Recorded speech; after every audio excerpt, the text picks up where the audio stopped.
Hi, today we're talking about section 10.4, choosing appropriate measures. You can use a measure of center and a measure of variation to describe the distribution of a data set. The shape of the distribution, which we talked about in 10.3, can help you choose which measures are the most appropriate to use. So here's our key. The mean absolute deviation uses the mean in its calculation. We all know that. We find the mean first, and then we even find the mean again of the distances. So when a data distribution is symmetric, we're going to use the mean to describe the center, because that is a measure of center, and we will use the MAD to describe the measure of variation, because the MAD is a measure of variation. So that is if we have a symmetric distribution. So for symmetric, we're going to use the mean and the MAD. The interquartile range uses quartiles in its calculation, right? We would have to set up our ordered data set first, and then we can find the quartiles and then find the interquartile range. So when a data distribution is skewed, it doesn't matter which direction. If it's skewed, we're going to use the median to describe the center and use the IQR to describe the variation.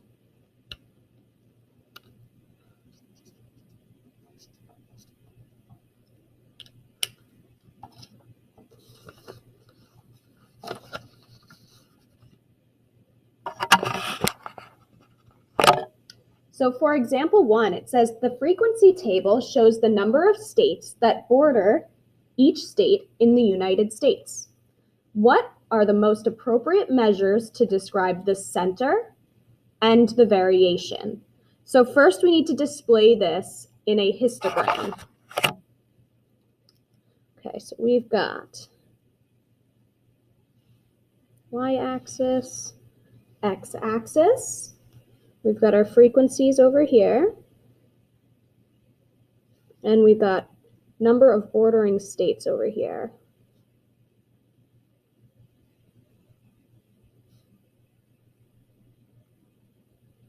Our frequency goes up to 21, so I'm going to go up to 25. This is 0.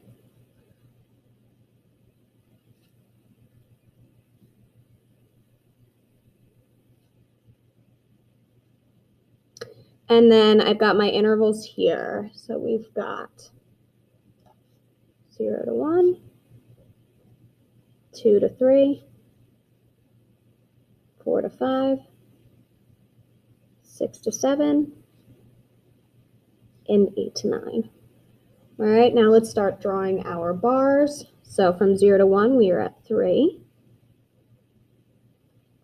2 to 3, we're at 13. 4 to 5, we're at 21.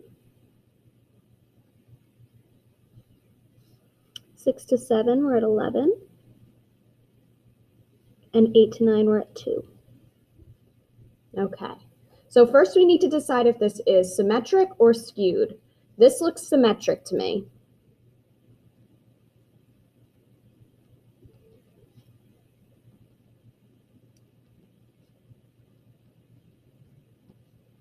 So then we need to decide which measure of center should we describe symmetric distributions with, and what measure of center should we describe the measure of variation with.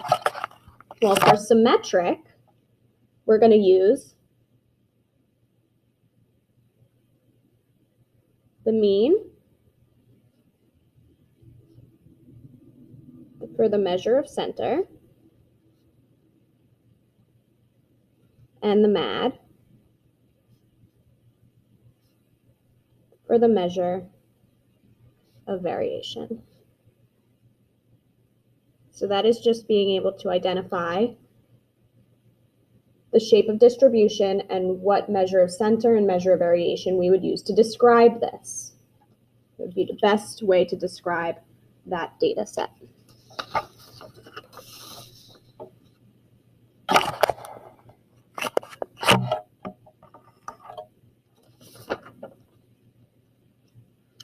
Okay, example 2. The dot plot shows the average number of hours students in a class sleep each night. Describe the center and the variation of the data set.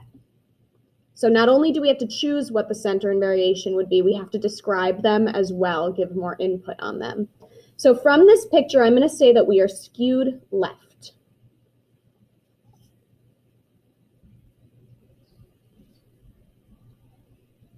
So that tells me we're going to use the median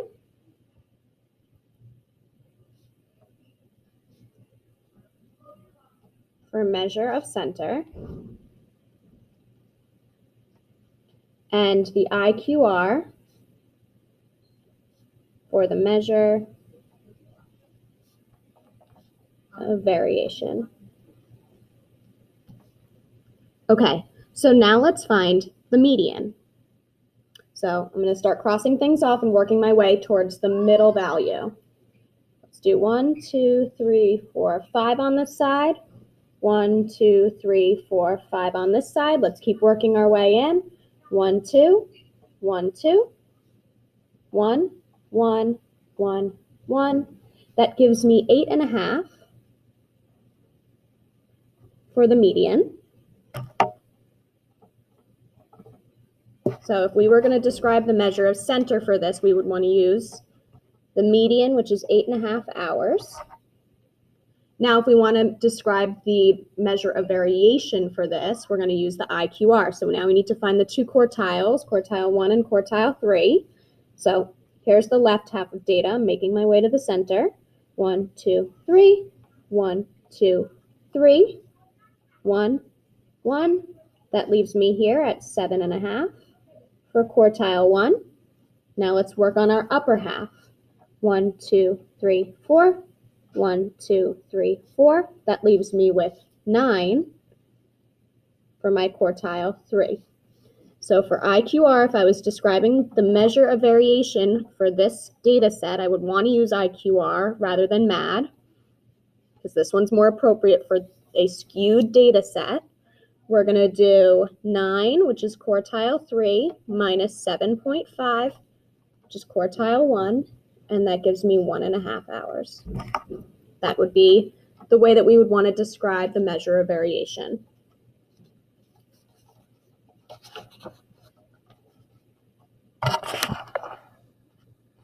Okay, last example. 2 baskets each have 16 envelopes with money inside, as shown in the table. How much does a typical envelope in each basket contain? Why might a person want to pick from basket B instead of basket A? Display the data in dot plots. So for the first question, how much does a typical envelope in each basket contain? We would want to use a measure of center to describe that. So we're going to have to decide what we should use for these data sets for the measure of center. Do we want the mean or the median? So we're going to do basket A.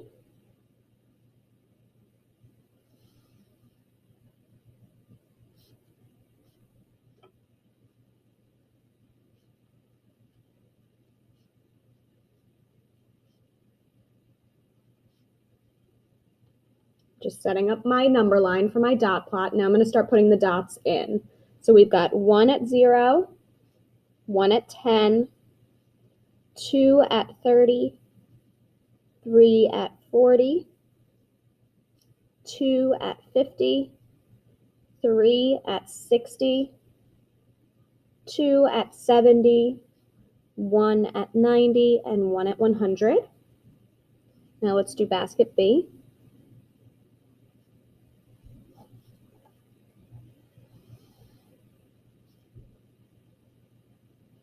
Scroll down a little bit so you can see my number line.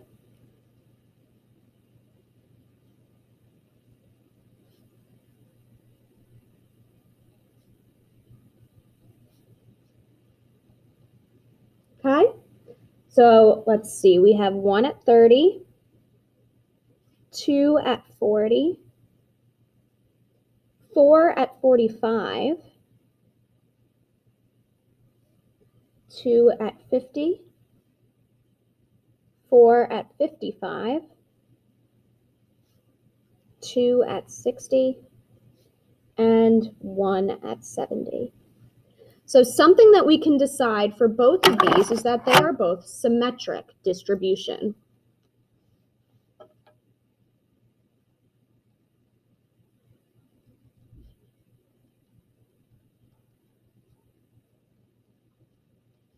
Which means we want to use the mean and the MAD to make any conclusions about these.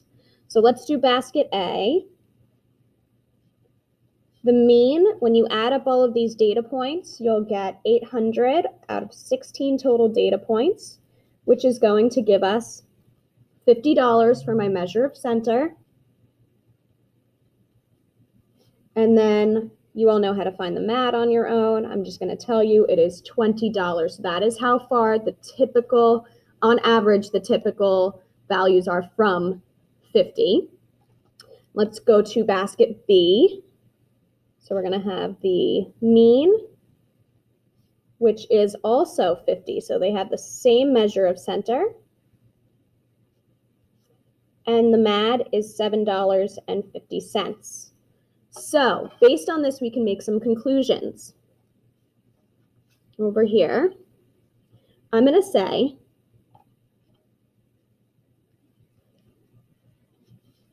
typical envelopes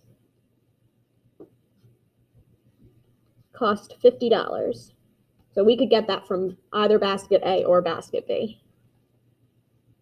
Now we need to answer, so that's question 1. Now we want to answer, why might a person want to pick from basket B with this info more than picking from basket A?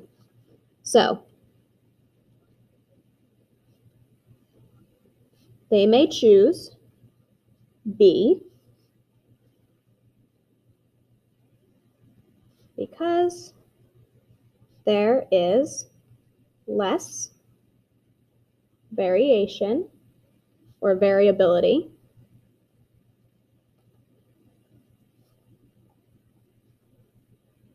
and that tells us, which means